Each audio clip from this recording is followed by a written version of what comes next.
Hey guys, আসসালামু আলাইকুম। আজকে আমি যাচ্ছি আলমডাঙ্গা হাটে বাইক কিনতে। আর বর্তমানে এখন আছি চাটমোড় জাদ্দিসমোড় বাজার। তো এইখান থেকে সিএনজি তে উঠে আমরা যাব এখন টেবুনিয়া। ফাইনালি সিএনজি তে উঠে টেবুনিয়ার উদ্দেশ্যে রওনা দিলাম।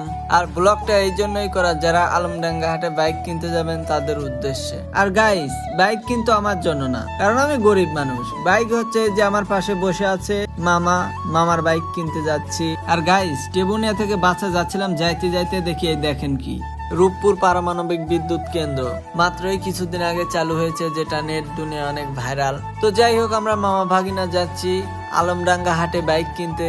তো যাই দেখি কি অবস্থা। ইতিমধ্যে আমরা আবার লালন শাহ সেতুর উপর উঠে গেছি। এই যে দেখেন ভিউটা কত সুন্দর। ওই যে দেখা যাচ্ছে চুল্লি চারটা চুল্লি আছে, তিনটা দেখা যাচ্ছে। আর এই যে দেখতে পাচ্ছেন কত সুন্দর ভিউ। আর এইখানে অনেকে পিক উঠতে আসে, বাইক নিয়ে আসলে পিক ওঠা যায় আর কি। আসলে আমরা বাসে যাচ্ছি, কিছু করার নেই, চাইলেও পিক উঠতে পারবো না। আমার ইচ্ছা আছে এখানে পিক ওঠার। এই যে দেখেন এখন চারটা চুল্লি দেখা যাচ্ছে। এই যে দেখেন বাইরে গাড়ি পার্কিং করে দাঁড়িয়ে আছে।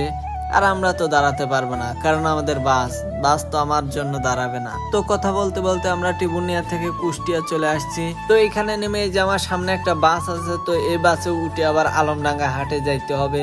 ইতিমধ্যে কুষ্টিয়া থেকে আলমডাঙ্গা এসে গেছি। আর এইখানে এসে আমরা কিছু খাওয়া দাওয়া করব। আর গাইস, এই সিএনজি বাসে জার্নি করতে করতে আমার জীবন শেষ। তো নাস্তা করার শেষে আমরা এখন হাটের উদ্দেশ্যে রওনা দেব। আর গাইস, ফার্স্ট টাইম এই হাটে আসতেছি, আলমডাঙ্গা হাটে। তো যাই দেখি কি অবস্থা, বাইকের দাম কম না বেশি। আর এই যে আমি পিছিয়ে পিছিয়ে হাঁটতেছি, আর এই যে মামা সামনে আগে আগে যাচ্ছে।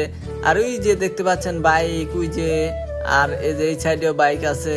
আর আজকে দুই মামা বাইক নিয়ে প্ল্যান, গাড়ি কিনেলে তারপরে বাড়ি যাব। তো ফাইনালি আমরা বাইকের হাটের মধ্যে এসে গেছি।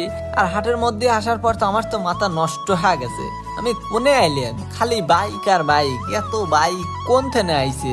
তো এখন কোনো কথা নাই, খালি বাইক দেখবো, যে কোনো একটা কিনে নিয়ে যাওয়াই লাগবে, না হলে এই বাসে আমি যাইতে পারবো না। কারণ বাসে আসার সময় আমার জীবন শেষ। আমি চাচ্ছি না যাওয়ার সময় আবার জীবনটা শেষ করে নিয়ে যাই। আর দেখেন, ওরে আল্লাহ রে, কত বাইক রে, আমার মাথা মতো নষ্ট হয়ে যাচ্ছে। কোনো কথা নাই, আজ একখান কিনে নিয়ে যাওয়াই লাগবে। আর এই বাইকের হাটে ঢোকার পর থেকে আমার মনটো নাগার ফুরফুরো হয়ে গেছে। যে শান্তি লাগতেছে, মনে হচ্ছে যে আমিই মোর বাইক কিনে নিয়ে যাবো।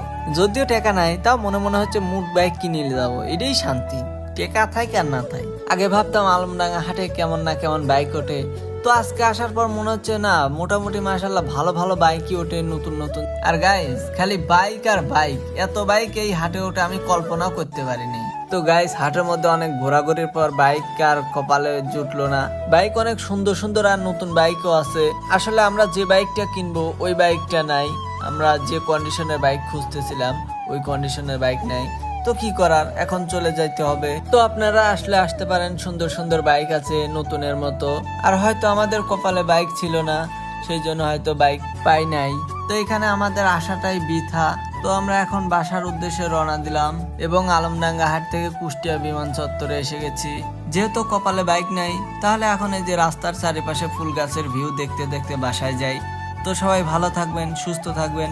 আল্লাহ হাফেজ।